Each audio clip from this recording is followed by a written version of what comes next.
Ազգային ժողովի մեծարգո նախագահ, հարգելի գործընկերներ, սիրելի քաղաքացիներ։ Քննարկում ենք Վահագն Ալեքսանյանին ազգային ժողովի փոխնախագահի թեկնածության հարցը եւ ցանկանում եմ ասել, որ պարոն Ալեքսանյանը երիտասարդ քաղաքական գործչի լավ օրինակ է, թե ինչպես հասնել հաջողությունների բացառապես ազնվության, քաղաքական համոզմունքի եւ աշխատասիրության միջոցով։ Ձեզ հաջողություն եմ մաղթում, պարոն Ալեքսանյան, հիմա անցնեմ ելույթիս։ Մի քանի օր է ուսումնասիրում եմ, հետևում եմ բոլոր ելույթներին, թե ընդդիմադիր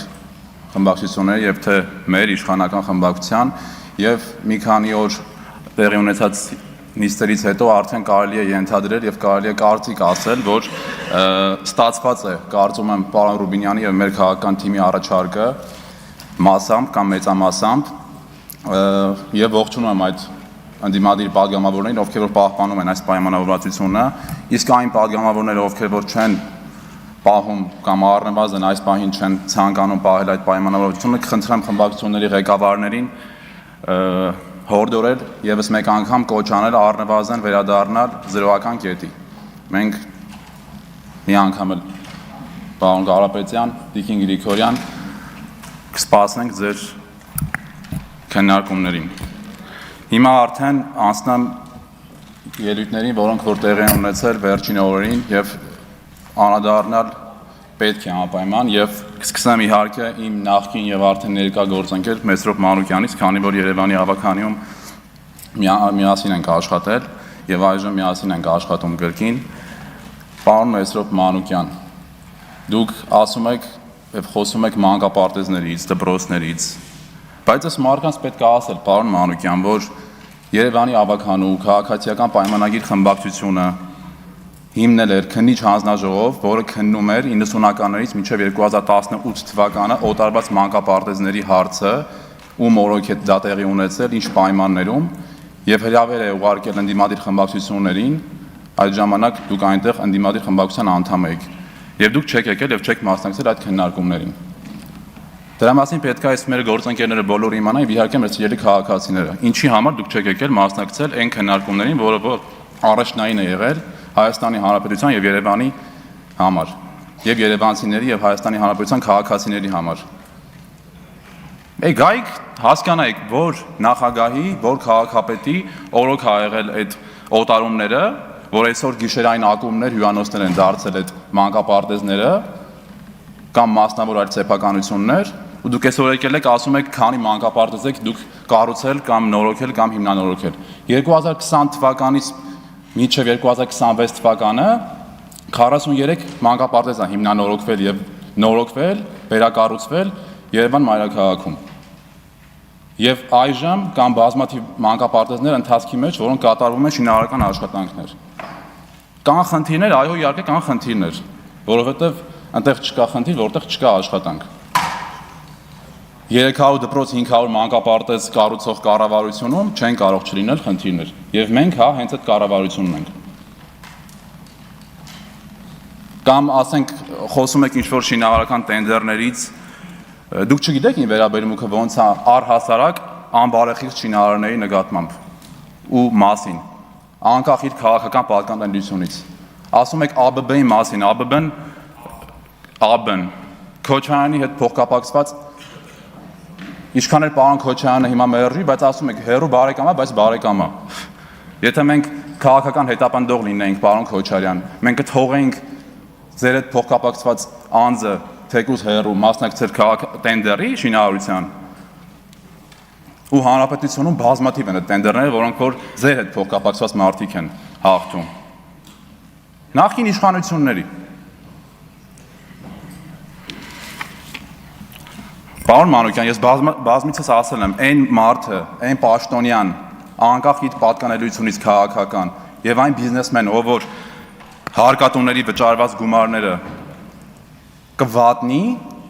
այդ մարդը պետքա դատվի ու դատվում են այսօր, ու էլի դատվելու են։ Ու ես այն մարդն եմ, որ միշտ լինելու եմ այդ թեզը առաջ տանող, անկախ իր քաղաքական պատկանելությունից ու անկախ իր զբաղեցրած պաշտոնից։ Հաջորդը ցանկանում եմ անդրադառնալ Տիկին Աննա Գրիգորյանին, Տիկին Գրիգորյան, ասում եք Կապանում կա մի տարածք, որը որ պատմամշակութային է եղել եւ կա գոմ էր եւ մենք այդ գոմ հիշեցնող տարածքը վերցրել ենք իմ ձեր ամուսնու ընտանիքը եւ բիզնես պրոյեկտ է իրականացրել։ Ինչ վատ բան ենք արել, որ բիզնես պրոյեկտ ենք իրականացրել, կապանը չուներ Սկոսերա, հիմա արդեն ունի Սկոսերա։ Բա գնացեք Ռոբերտ Քոչյանին հարցրեք, խիա պատմամշակութային տարածքը գոմ, ինչպես դուք եք անվանում։ Այդ մեր կառավարությունն է, որ պատմամշակութային կոթողներն ու տարածքները բազմաթիվ ու տասնյակներով վերակառուցում ու վերանորոգում է։ Ու այն եկեղեցին էլ, որը որ իրանցում է այսօր Հայաստանի Հանրապետության տարածքում, դուք ասում եք Ադրբեջանին անցնում, էդ էլ։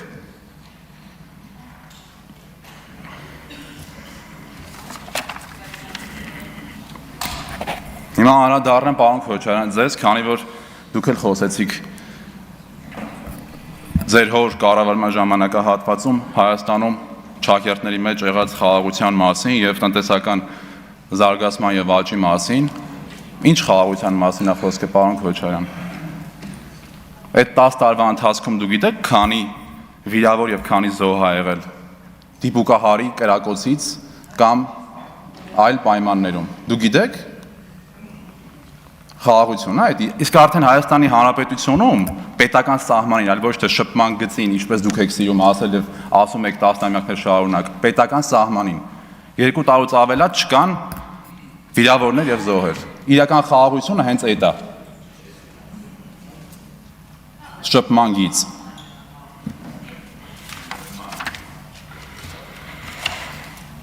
Եվ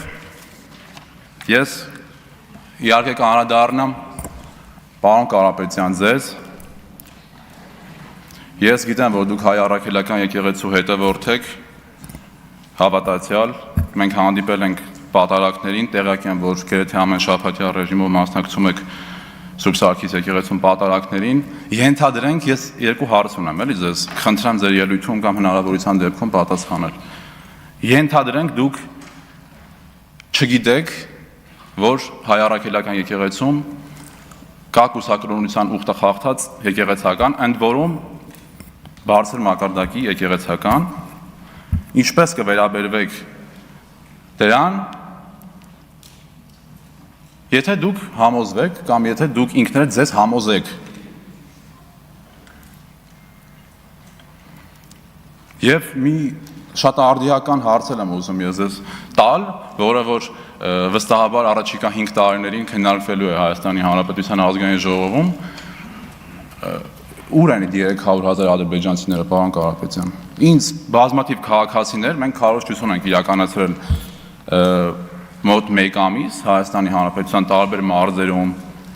Երևան քաղաքում, Երևանի վարչական շրջաններում հարց են ուղղել, ես հիմա որ գամ ձեզ հարց տամ,